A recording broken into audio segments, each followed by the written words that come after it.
You go, I go, you stay, I stay. One song to sing. Yo, what's up guys? Welcome back to the channel. Instagram Q&A. I asked you guys for some questions and you guys delivered. First off, midday little caffeine fix. I got the new Ghost iced tea lemonade. This hasn't even dropped yet, but by the time you guys see this, it will be live and ready for you guys to cop. But this is a taste test right here. First time trying it. Let's go.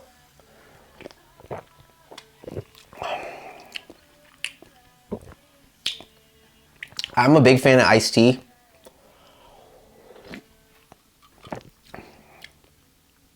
Lemonade. This is definitely hitting that spot. It's good, but I don't know if I can daily this. I definitely would have to crave this. It's not like one of those flavor profiles that you can daily, but it's super tasty. I'm gonna have to give it a 9 out of 10 for sure. All right, let's get cracking. Let's get to work. Let's do these questions. All right, Nicholas James 45 asks how to fix tennis elbow. I've had my fair share of tennis elbow over the years, and I've had some pretty severe tennis elbow actually. Like combination of tennis elbow and golfer's elbow. And I've tried everything. You know me, I'm gonna be just like you guys and not wanting to miss any gym, not wanting to miss any training. So I've always tried to work around it, work around the pain, and tried everything from ice, anti-inflammatories like Aleve, braces, everything. And I found what worked best for me was actually just stopping all the bullshit and taking some time off from the gym. All right, because I was able to take some Aleve, ice it, heat, and get around it, but it just prolonged the healing process. And I always ended up just making it worse. So what really helped for me was just taking, I think it was like a week, at least a week off, 7 to 10 days, and then continue to ice, heat, anti-inflammatories. Like for me, I use Aleve because I'm allergic to ibuprofen, but Aleve worked well for me. Along with that was like a very consistent protocol when it came to stretching. So stretching the flexors, the extensors. So a lot of this, holding, but you have to do it consistently. And then also taking a massage gun and hitting the biceps, hitting the forearms, a lot of that. There's a lot of inflammation, and whenever there's inflammation, if you are working around it, still training around it, you're constantly gonna bring back that inflammation. It's very counterproductive. So you really just have to take some time off and then actually be active with the recovery process. Like I said, ice, heat, anti-inflammatories, soft tissue work with a massage gun, and static stretching. So you do that, and you continue to do that as you're healing, and you'll be back in the gym training in no time. Curls for the girls. Advice for injuries and recovery from running, knees and feet specifically.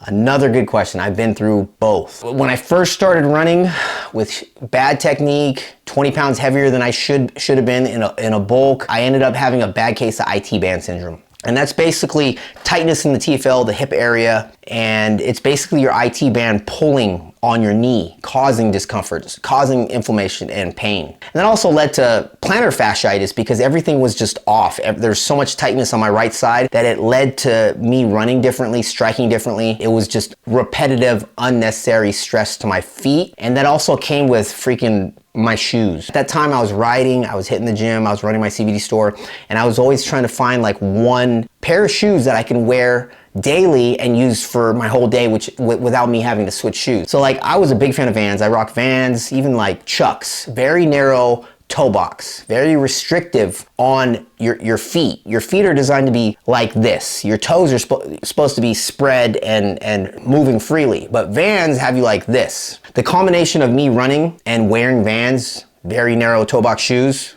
it took a toll on my feet. Yeah, a lot of plantar fasciitis. How I fixed it was, again, time off from running, and changing up my footwear. I started wearing slides, I started wearing Crocs, and that's really where like the Crocs and slides thing came from for me. It was me prioritizing foot health and never wanting to feel that crazy pain again. So yeah, time off. If you're trying to run through it, you gotta take some time off. You have to stop running, and you have to prioritize your foot health with better, wider toe box shoes. Also, you can take a massage gun, lacrosse ball. You wanna do a lot of soft tissue work to your fascia, to your foot. A good one is stepping on the lacrosse ball and curling your toes up and down, slow and gradual.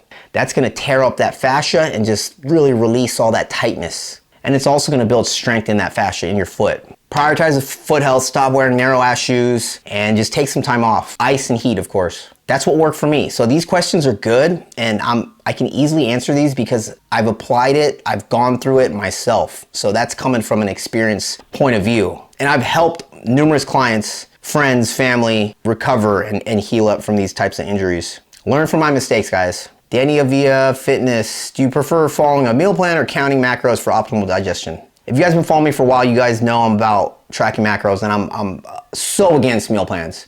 For myself, for clients, for friends, family, I don't do meal plans. I don't recommend them to anybody. I think it just sets you up for failure. It doesn't show you how to maintain and sustain your results. It's just too restrictive. Nobody wants to get in shape with the meal plan. It'll last for a little bit, but like I said, it's not sustainable mentally, physically. It's a lot of work. Nobody has time to prep meals, and no one wants to have the same damn meals every damn day. So I'm a big advocate. I've always been. I'm one of the first ones to promote flexible dieting, tracking macros. So you're looking at food as numbers. You're not restricting yourself to certain food sources. You're not giving food morals, good and bad. You're looking at food as numbers. You have a budget. You have a caloric value that you're aiming for. You have macros that you're budgeting every day. As long as you stay within your macros, your calorie range, then you're good to go. Of course, it's not just calories in, calories out. There's approaching it with a health focus on it, right? So like, I like the 75-25 rule, where 75% is good, your typical bro foods, clean foods, micronutrient dense foods. And then 25% is your bad food, your junk food, stuff that you enjoy to keep you sane. And that's gonna give you a nice little balance, so your results are sustainable and you're not going insane, just going cold turkey, restricting the hell out of yourself, cutting out food sources, cutting out food that you enjoy. The approach that you use to get in shape is gonna dictate how sustainable it is. You gotta ask yourself, can I sustain this? Can I do this for years on years on years and be able to stay in shape with this approach with my nutrition? And if the answer is no, then you gotta stop. Fuentes 15, best place to purchase guns in Vegas, online or store. My favorite gun shop here in Vegas, in our area, well, in general, I mean, where we are, I can drive anywhere in Vegas and it's not anything crazy far. It's funny because I'm wearing one of their hats, and I have probably like 5 or 6 of these hats in different colorways. But Spartan Arms, biggest, nicest gun store in Vegas, in my opinion. Big selection, they always have everything in stock, and their prices are decent. So like gun shops, anywhere you go, they're closer to MSRP. But lately, I've been avoiding the gun shops, even Spartan Arms, and I've been going to Sportsman Warehouse. Their prices are very, very fair, and you can't beat their prices. It gets pretty busy there, so like if you go over there and you want to pick up a gun, there's always going to be a line. You actually have to like pick out a ticket, like old barbershop style, but it's definitely worth the wait because they have a big selection and their prices are very good. Another question from Fuentes 15, do you have insurance for having CCW? Yes, that's the first thing that I did actually when I actually picked up my first gun. USCCA, to me, when I first like got into the gun like world industry, like to me, that seemed like the biggest name insurance. So that's what I went with. I got a policy for myself and Sonia right away. And monthly fee, very, very reasonable. Highly recommend it, because I mean, over here in Vegas, it's open carry. So I purchased my first firearm before I got the CCW permit, but it wasn't too long after I got my first firearm that I took the class. Like it was, the CCW class is an 8-hour class you got to run through, and me and Sonia did it together. And then you take a written and a range test, and we passed both with flying colors. Rundown on body recomp. I'm not a big fan of recomping. Basically, if you don't know what recomping is, it's your body recomposition, where you are basically dropping body fat and gaining lean muscle at the same time. Okay, it's very possible and very common with beginner lifters, or somebody that's been out of the game for a long time and they get back into it and they dial in their nutrition and their training all of a sudden. It's possible. All right, you get those noob gains, that noob ability to recomp. I think if you dial everything in as a beginner lifter or like someone coming back, it's inevitable. It's going to happen for a little bit. But chasing it, purposely chasing recomp, I'm not a big fan of, because basically you're doing two things and you're not doing either one of them great. You're doing each one good. I'm a bigger fan of chasing one side at one time, right? You're either bulking or you're cutting. And I think you're gonna be more efficient with your time, your weeks, your months, doing one set goal, focusing on one goal at a time. Manuel Decker, which sunglasses and style do you have, Oakley? It's the Holbrooks. It's the Oakley Holbrooks. I have quite a few. Right now I have 3 pairs. I have the blue ones, these custom ones that I got with mine and Sonia's initials on the lenses. They're like a purplish blue, and then these black frame, red-ish orange lenses. Super comfortable, super lightweight. I think they're the perfect size for my face. Is powerlifting something every gym goer should try at least once in their lifting career? I think so. One of the biggest factors in making gains, progressing, is progressive overload, right? Increasing load. Getting stronger over time, moving more weight. The load is the biggest factor in progressive overload. You can either do more reps, more sets, more total work volume, improving your form, increasing tension, progressive overload. There's many factors, but the biggest one is increasing load over time, getting stronger. And I think focusing on powerlifting, especially as a natural lifter, as a natural bodybuilder, I think it's key. Powerlifting and bodybuilding work hand in hand together. They complement each other. And it's also a good way to really just focus on technique and form, full range of motion, because if you're doing powerlifting and you go to a meet, your lifts, your squat, bench, deadlift, right? There's standards to your lift. You have to lift a certain way, a certain range of motion. You have to listen to the calls. You want those 3 white lights and not red lights. So there's a standard, there's protocol to the lifts, so you have to have them clean. You have to focus on technique. I think it's the foundation. So I think everybody as a new lifter should learn the big 3, the squat, bench, deadlift. I don't think you have to work up to being an elite power lifter, but I think progressing and getting your lifts, your big 3, to a respectable place would benefit everybody. I had my fair share of powerlifting. I think I did like maybe 5 or 6 meets, and I did very well. Took my class every time, won my class, my weight class every time. Yeah, my big 3, I got it to a place where it was very respectable at a good body weight. I was never over 165, so I was always in that weight class, but my best deadlift, we'll talk just gym PRs, 585 was my best deadlift. Bench, I was able to do 370, I think 375. Gym PR, that was paused.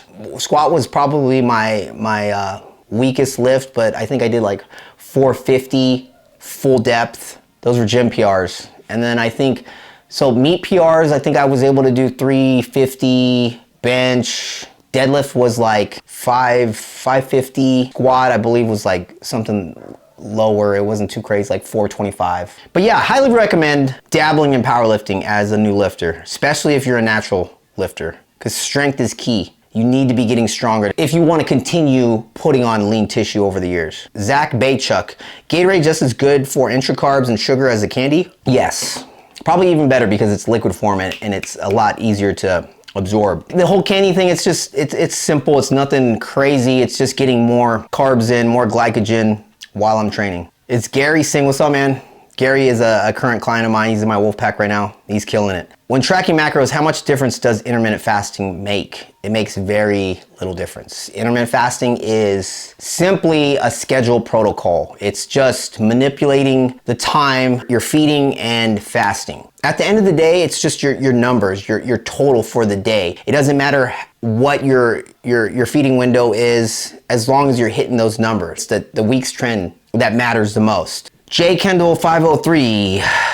Best suburbs of Vegas for young families moving there this summer. There's Henderson, there's Centennial Hills, where we are, where I love, and then there's Summerlin. Summerlin is a very, I think it's overrated area. To me, it's older, it's more populated, it's you're paying for the zip code. There's nice properties in Summerlin, but like I said, it's overpopulated, it's busy. I highly recommend checking out Centennial Hills. I did my research before I moved out here. Henderson probably was second to Centennial Hills. Went out here a couple times to check out the areas, and we were drawn to Centennial Hills. Newer, more space. It's literally like Temecula like 25 years ago. Sif Uday, how do I look like I have a pump all the time? LOL. Sorry, stupid question. It's not a stupid question at all. So it's basically the opposite of being flat, right? You're gonna be flat when your carbs are low. When you're cutting and your carbs are consistently low. You're creating your deficit from majority carbs, taking your carbs away. Also sodium and your electrolytes, your hydration. If you want a better chance of looking fuller, you want to keep your hydration optimal, meaning supplement electrolytes, don't cut back on your sodium, have plenty of water, and then cut on as many carbs as you can. You also keep your carbs pretty consistent throughout the day. Fasting is gonna give you more of that flat look because you're going hours at a time with no carbs, right? So hydration and carbs. S. John P. How is it you can eat waffles and Crustables and still maintain leanness? I found that gray area, baby. That gray area where I am not thinking about food like sex. I'm not obsessed with food because my deficit, my approach to getting this lean was not aggressive at all. It was very slow and steady. I didn't give my body, my metabolism, too much trouble getting lean. It didn't adapt because I did it very, very slow. I cut on a lot of calories. I kept my carbs high. I kept my weekly fat loss goal very low. I think I was dropping maybe like half a pound per week. So I maintained my strength. I maintained my food high. So now I'm able, my metabolism's firing on all cylinders. I didn't crash diet and my metabolism's up here and my expenditure, my activities up here. So you see me eating the Uncrustables, the waffles, but it's just, at the end of the day, it comes down to calorie balance, right? My activity is very high. I'm very consistent with training, running, getting my steps in, walking with the family, walking the dogs. Like, I'm moving. My expenditure is high. For me to maintain where I'm at, my metabolism being very healthy, it's at its best. So I need a lot of calories. And I'm not even running that much. I actually tapered down my running through the winter. So now it's heating up over here in Vegas, so I'm starting to increase my miles, so I'll be able to eat even more, which is crazy because my appetite is controlled. I'm in that gray area where I'm not black or white. I'm not starving or I'm not super full and hating food because I'm fluffy and my calorie intake is high. I'm not struggling either way. I'm right in the middle, and that's what I call the gray area. And this is what I'm teaching hundreds of my clients. And it's very satisfying to get my clients there because there's too much black and white in the fitness industry. There's too much where people are afraid to cut because they think they have to get super aggressive and super restrictive. And that's not the case. Like I said earlier, your approach to getting lean dictates everything. You do it right once and your transition from cutting to bulking to cutting, it goes so much smoother. And you can live life and still be in great shape, be healthy without being consumed. So yeah, right now I'm taking on clients. I'm running this summer special, 3 months, $300. I regularly charge $700. It's $300, 3 months of my coaching. If you've ever wanted coaching with me, this is the time. And if you want to be in shape for the summer, you got to start today. You got to start now. I think there's like 64 days left until summer. I'm already ready. All I'm gonna do, chilling in my gray area, I'm just gonna up my miles, running, which is fun for me. It's not even cardio. It's not hamster wheel cardio. I'm not on the Stairmaster. I'm just literally just running more and having fun with it. So yeah, if you guys wanna take advantage of my summer special, shoot me a DM on Instagram and we'll get you started. I'll do more of these. So if you're not following me on Instagram, follow me on there at theonlinecoach. Look out for my story post where I'm asking for more of these questions to do these videos. And yeah, hope you guys enjoyed. I'll see you guys in the next one. Peace. You go, I go, you stay, I say, one song to sing.